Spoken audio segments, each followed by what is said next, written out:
Hello guys, welcome back to foodie friends. ಇವತ್ತು ನಾನು ಒಂದು ಎಗ್ ಚಿಲ್ಲಿ ಮಾಡ್ತಿದ್ದೇನೆ.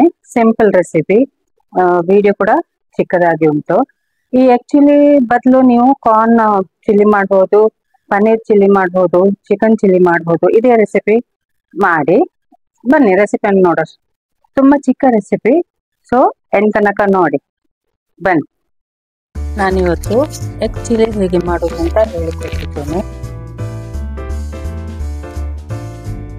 ನೀವು ಎಗ್ ಬದಲು ಪನ್ನೀರ್ ಯೂಸ್ ಮಾಡ್ಬೋದು, ಮಶ್ರೂಮ್ ಯೂಸ್ ಮಾಡ್ಬೋದು, ಚಿಕನ್ ಯೂಸ್ ಮಾಡ್ಬೋದು, ಬೇಬಿ ಕಾರ್ನ್ ಕೂಡ ಯೂಸ್ ಮಾಡ್ಬೋದು. ಮೊದಲಿಗೆ ಎಗ್ ಬಾಯ್ಲ್ ಮಾಡಿ ಹೀಗೆ ಕಟ್ ಮಾಡಿ ಇಟ್ಟಿದ್ದೇನೆ. ನೀವು 2 ಪಾರ್ಟ್ಸ್ ಕೂಡ ಮಾಡ್ಬೋದು, ನಾನು 4 ಪಾರ್ಟ್ಸ್ ಮಾಡಿದ್ದೇನೆ.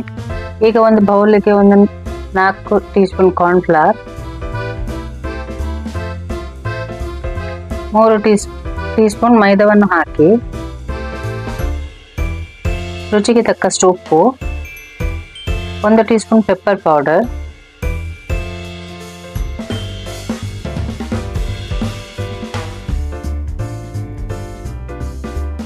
1 ಟೀ ಸ್ಪೂನ್ ಶೆಜ್ವಾನ್ ಸಾಸ್ ಇದನ್ನು ಹಾಕಿ, 1 ಎಗ್ ವೈಟ್ ಹಾಕಿ, ಮತ್ತೆ ಇದಕ್ಕೆ ಸ್ವಲ್ಪ ನೀರು ಹಾಕಿ ಇದನ್ನು ಚೆನ್ನಾಗಿ ಮಿಕ್ಸ್ ಮಾಡಿ. ಹೀಗೆ ಆಗಬೇಕು ಬ್ಯಾಟರ್, ತುಂಬಾ ತೆಳುವಾಗಬಾರ್ದು. ಈಗ ನಾವು ಫ್ರೈ ಮಾಡಲಿಕ್ಕೆ ಎಣ್ಣೆ ಇಟ್ಟಿದ್ದೇನೆ ನಾನು.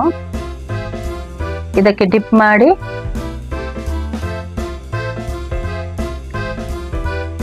ಡೀಪ್ ಫ್ರೈ ಮಾಡಬೇಕು.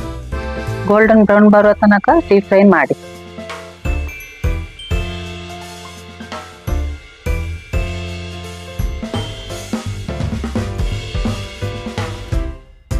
ಇದು ಪಕೋಡ ತರ ಆಗ್ತದೆ ಹೀಗೆ ಮಾಡುವಾಗ. ಈ ಹೂವು ತಿನ್ಬಹುದು, ಒಳ್ಳೇದಾಗ್ತದೆ ಟೇಸ್ಟ್.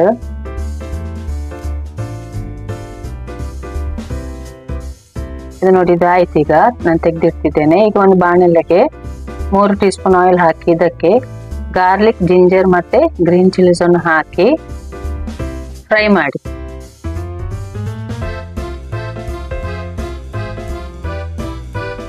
ನಂತರ ಸ್ಪ್ರಿಂಗ್ ಆನಿಯನ್ದು ವೈಟ್ ಪಾರ್ಟ್ ಅನ್ನು ಹಾಕಿ ಫ್ರೈ ಮಾಡಿ.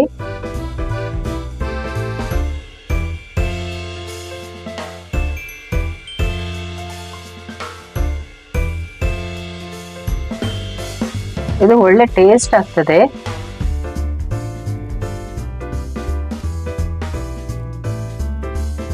ಈಗ ಇದಕ್ಕೆ ನಾವು ಸ್ಲೈಸ್ ಮಾಡಿಟ್ಟ ಕ್ಯಾಪ್ಸಿಕಮ್ ಮತ್ತೆ ಆನಿಯನ್ಸ್ ಇದನ್ನು ಹಾಕಿ ಚೆನ್ನಾಗಿ ಫ್ರೈ ಮಾಡಿ. ಇದಕ್ಕೆ ಸ್ವಲ್ಪ 1 ಕಪ್ ಅಷ್ಟು ನೀರು ಹಾಕಿ, 1 teaspoon pepper powder,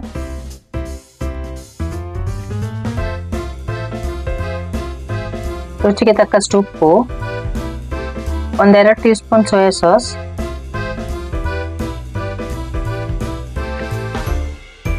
1 tea spoon vinegar, 1-2 tea spoon tomato ketchup,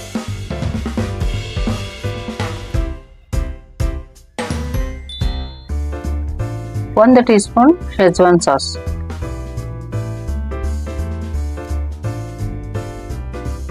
ಇದನ್ನೆಲ್ಲ ಚೆನ್ನಾಗಿ ಮಿಕ್ಸ್ ಮಾಡಿ. ಈಗ ಇದು ಒಳ್ಳೆ ಮಾಡಿ ಬಾಯ್ಲ್ ಆಗಲಿ. ಬಾಯ್ಲ್ ಆದ ನಂತರ ಇದಕ್ಕೆ ಕಾರ್ನ್ಫ್ಲವರ್ ಸ್ಲರಿಯನ್ನು ಹಾಕಬೇಕು. ಅದು ಪುನಃ ಬಾಯ್ಲ್ ಆಗ್ತದೆ. ಅದ ನಂತರ ನಾವು ಫ್ರೈ ಮಾಡಿಟ್ಟ ಎಗ್ ಅನ್ನು ಹಾಕಿ ಚೆನ್ನಾಗಿ ಮಿಕ್ಸ್ ಮಾಡಿ ಬಾಯ್ಲ್ ಮಾಡಿ. ಅದರ ಮೇಲೆಗೆ ಸ್ಪ್ರಿಂಗ್ ಆನಿಯನ್ ಅನ್ನು ಹಾಕಿ ಬಾಯ್ಲ್ ಮಾಡಿ. ಇದು ನೀರು ಡ್ರೈ ಆಗ್ತದೆ, ಬೇಗ ಡ್ರೈ ಆಗ್ತದೆ. ಫುಲ್ ಸ್ಪೀಡ್ ಅಲ್ಲಿ ಇಡಬೇಕು. ಡ್ರೈ ಆದ ನಂತರ ಆಫ್ ಮಾಡಿ ಸರ್ವ್ ಮಾಡಿ.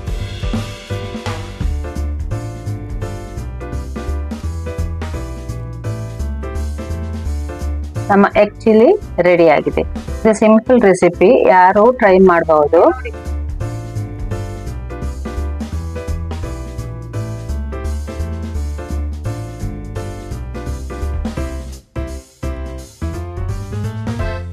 ನೀವು ನೋಡಿದ್ರಲ್ವಾ, ಸಿಂಪಲ್ ರೆಸಿಪಿ. ಸೊ ಇದನ್ನೊಮ್ಮೆ ಟ್ರೈ ಮಾಡಿ, ಮತ್ತೆ ನಂಗೆ ಕಮೆಂಟ್ ಹಾಕಿ ಹೇಗಾಗಿದೆ ಅಂತ. ಈ ವಿಡಿಯೋ ಇಷ್ಟ ಆದ್ರೆ ಲೈಕ್ ಮಾಡಿ, ಶೇರ್ ಮಾಡಿ, ಸಬ್ಸ್ಕ್ರೈಬ್ ಮಾಡಿ. ಎಲ್ಲರಿಗೂ ಶೇರ್ ಮಾಡಿ ಪ್ಲೀಸ್. Thank you.